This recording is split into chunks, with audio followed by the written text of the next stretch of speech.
안녕하세요. 경상국립대학교 공동실험실습관입니다. 이번 교육에서는 ICP OES와 MS에 대한 교육을 진행하도록 하겠습니다.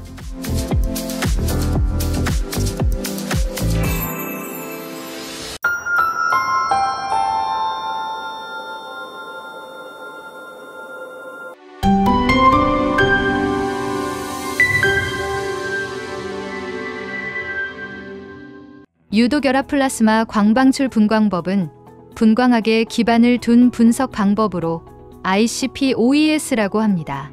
ICP OES는 치료의 원자에 의해 방출되는 전자기 복사선을 이용하는 방법입니다.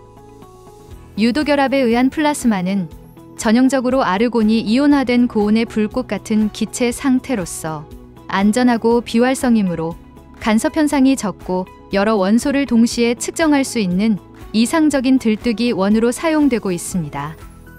플라스마 광원에서는 분석물질이 산화물을 생성하지 않으며 원자 수명이 깁니다. 또한 플라스마 광원의 온도 분포는 균일하므로 자체 흡수나 자체 반전 효과가 나타나지 않아 분석 범위가 상당히 넓다는 이점이 있습니다. 유도결합 플라스마 광분출 분광법은 치료 중 중금속을 분석하기 위하여 고주파 유도 코일에 의하여 형성된 아르곤 플라스마에 주입하여 6000에서 8000 켈빈 온도 사이에서 여기 상태의 원자가 바닥 상태로 전이할 때 방출하는 발광선 및 발광 강도를 측정하여 원소의 정성 및 정량 분석에 이용하는 방법입니다. 이 방법으로 분석이 가능한 원소는 검출한계가 높은 푸른색 계열부터 검출한계가 낮은 초록으로 표시된 원소들이 있습니다. ICP OES는 주로 액상 내 원소의 농도가 ppm 수준의 농도를 측정하기에 적합합니다. ppm 이하의 농도를 측정하는 것은 ICP OES가 아닌 ICP MS를 이용한 분석이 적합합니다. 유도결합 플라스마 질량 분석법, 즉 ICP MS는 원자나 이온의 복사선에서 나오는 분석 정보를 얻는 대신에 질량 분석기에 유입된 이온을 질량대의 전압비로 분리시켜 정성 혹은 정량적으로 검출하는 방법으로 낮은 검출한계를 갖고 있습니다. 유도결합 플라스마 질량 분석법은 유도결합 플라스마와 생성된 이온을 검출하는 질량 분석기로 구성됩니다. ICP MS는 ICP에서 생성된 이온을 적절히 질량대의 전압비로 분리하여 원하는 성분을 질량 분석기로 분석합니다. 이 방법은 약 70개의 원소를 정성 또는 정량 분석할 수 있습니다.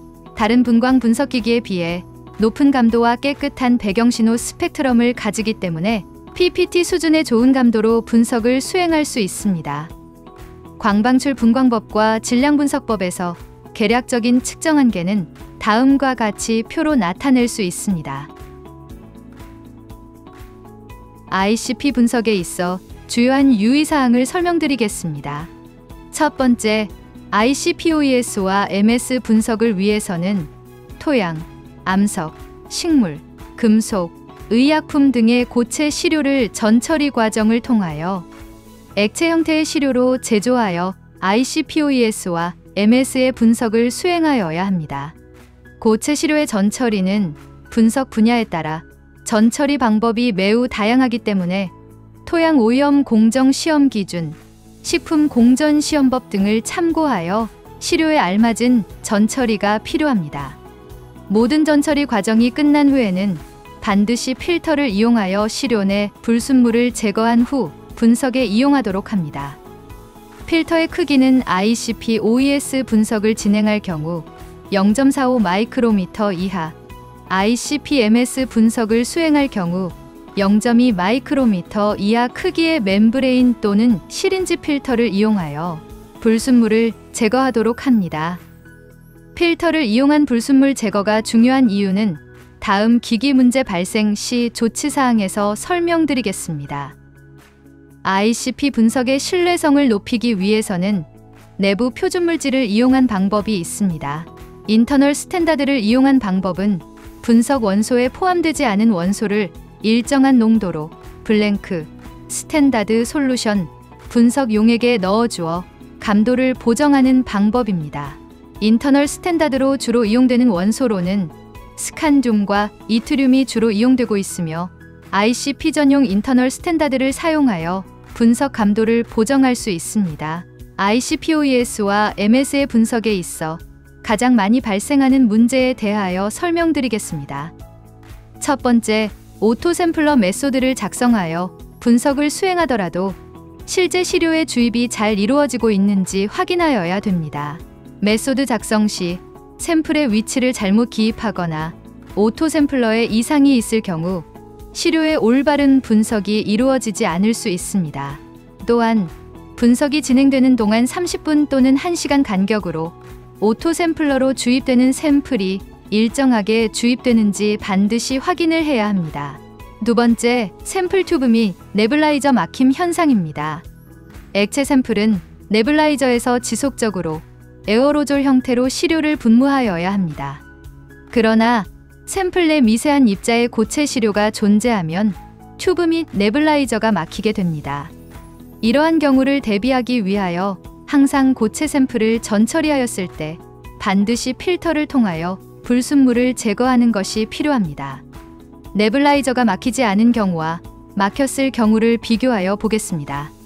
네뷸라이저가 막히지 않은 경우 시료가 에어로졸의 형태로 분무되는 것을 확인할 수 있습니다.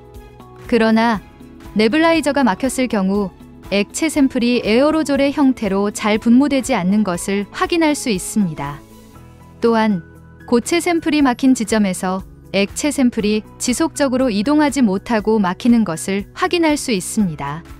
네뷸라이저가 막혔을 경우 조치 사항입니다. 네뷸라이저가 막혔을 경우 초음파 세척기를 이용하면 시료가 주입되는 통로의 고체 샘플이 완전히 제거되지 않습니다.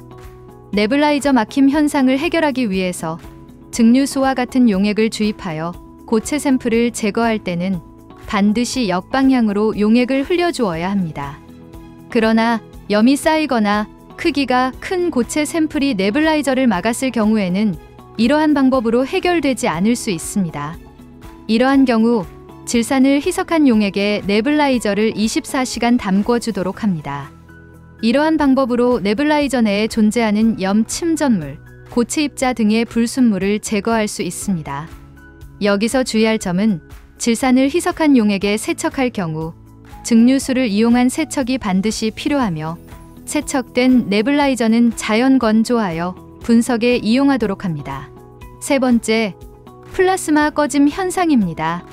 플라스마가 꺼지는 경우는 다양한 경우가 있습니다. 대표적으로 용액 내 유기용매 또는 산의 농도가 높은 샘플이 플라스마로 도입되게 되면 플라스마 꺼짐 현상이 발생합니다. 분석할 샘플 내 유기용매 또는 산의 농도가 높을 경우 시료를 반드시 희석한 다음 분석을 수행하여야 합니다. 네 번째, 샘플 튜브나 네뷸라이저 막힘이 없으며 플라스마가 안정한 상태에서 분석 결과값이 나오지 않는 경우입니다. 스탠다드 용액부터 분석 결과값이 나오지 않는 경우는 이온화된 시료가 디텍터로 도달하지 못하여 결과값이 나오지 않습니다. 이러한 문제는 이온화된 시료를 디텍터로 이동하는 중간에 셔터가 열리지 않는 경우로 ICP 분석을 자주 수행하지 않는 이용자들은 문제의 원인을 알기 힘듭니다. 이러한 문제점들이 발생한다면 분석자들이 문제를 해결하는 것이 아닌 기기 담당자에게 연락하여 기기의 문제점을 해결한 다음 분석을 수행하는 것이 좋습니다.